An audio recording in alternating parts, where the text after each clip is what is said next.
Bonjour, aujourd'hui dans les petits experts culturels, nous allons nous demander si nous parlons tous arabe.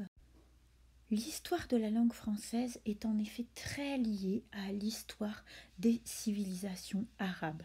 En effet, à partir de 771, les troupes arabes commencent à arriver au niveau de l'Europe, d'abord par l'Espagne et l'Italie, et puis ensuite ils vont aller jusqu'en France où en 732, Charles Martel va les battre.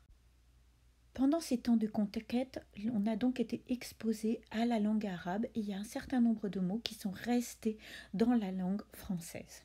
Et puis, à partir des années 1495, c'est le temps des croisades. Donc là, la France, le Saint-Empire germanique vont envoyer des troupes à Constantinople pour libérer Jérusalem. Jérusalem est la ville sainte de la papauté, des catholiques de Rome, et elle est sous domination des califes, des empereurs byzantins, etc. Donc il va y avoir les rois français, les empereurs germaniques et des troupes espagnoles qui vont aller, alors ça va durer 200 ans, il va y avoir 8 croisades qui vont aller donc à Constantinople et à Jérusalem. Et en fait ça aussi, ils vont revenir avec une exposition à la culture arabe et musulmane. Et puis, il y a des mots qui vont être intégrés à la langue. Donc en fait, avec tous ces échanges entre les invasions, les conquêtes des pays espagnols par les civilisations arabes et puis les croisades, et dès le Moyen Âge, en fait, on va trouver des mots arabes dans la langue française. Donc certains vont venir directement de l'Espagne ou du Portugal, et puis vont correspondre à une réalité culturelle. Donc on va trouver les mots de sirop, sorbet, carafe, coton, qui sont tous des mots arabes qui désignaient en fait des objets de la vie usuelle ou des mets de la nourriture qui venaient de l'Orient. Également, à cause des croisades, on va avoir tout le vocabulaire relatif au système militaire et politique des pays arabes. Donc par exemple, le calife était le chef suprême de l'empire musulman. Le sultan, c'était le chef gouvernant en Turquie. L'émir, c'est le prince d'un pays musulman. Le fameux vizir, c'est le ministre. Et puis même caïd, qui est un mot qu'on a dans la langue aujourd'hui, qui représentait en fait un haut fonctionnaire, quelqu'un avec du pouvoir. La grande influence de la langue arabe également sur la langue française, ça va être l'arabe des savants. En effet, au 8e siècle, le calife Al-Mansour, qui est calife de Bagdad, se fait une énorme bibliothèque où il fait traduire en arabe tous les manuscrits des Grecs. Ensuite, à Cordoue, en Espagne, il va y avoir l'un des plus grands centres de traduction de la Méditerranée et de l'Antiquité. Et en fait, certains textes de philosophie et de sciences qui ont été rédigés par les Grecs, ils ne nous sont accessibles aujourd'hui que par leur traduction arabe. C'est par exemple le cas de la poétique et des écrits d'Aristote. Si on n'avait pas eu le calife Al-Mansour et la bibliothèque de Cordoue, on n'aurait plus accès à ces textes-là. L'une des plus grandes influences de la langue arabe, ça va être au niveau des mathématiques. D'ailleurs, on dit qu'on utilise les chiffres arabes pour faire les mathématiques.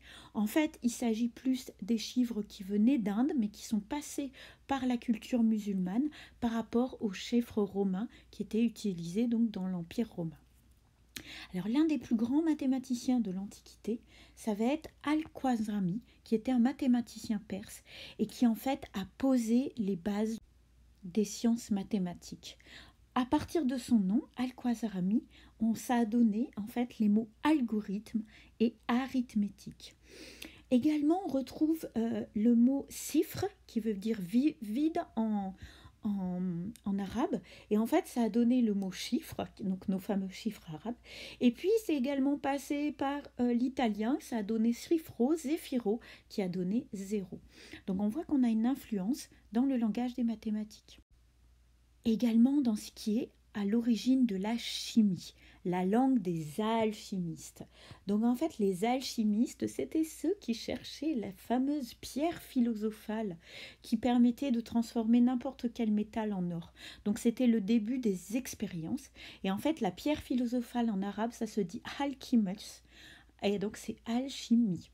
Et ça a donné le nom à beaucoup de vocabulaire au niveau de la chimie et de l'alchimie. Donc par exemple l'alambic qui est le petit pot pour distiller, l'alcool qui était la poudre d'antimoine, l'élixir, alcalin. Voilà. Et il y a également beaucoup de mots de botanistes. Par exemple, les animaux qui vivaient en Afrique, comme la gazelle ou la girafe, qui sont donc des mots issus de l'arabe. Donc on parle arabe un petit peu tous les jours en fait. Et la langue continue d'évoluer.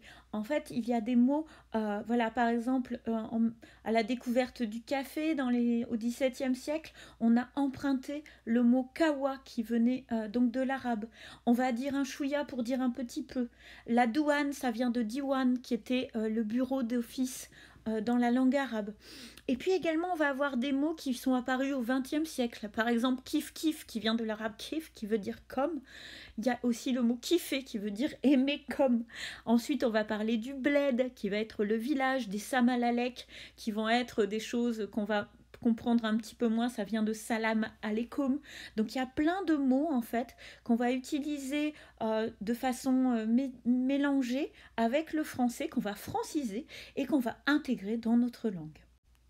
Une langue qui n'évolue plus va devenir une langue morte. Donc c'est pour ça que c'est intéressant de voir tous les emprunts qu'on peut avoir dans notre langue française.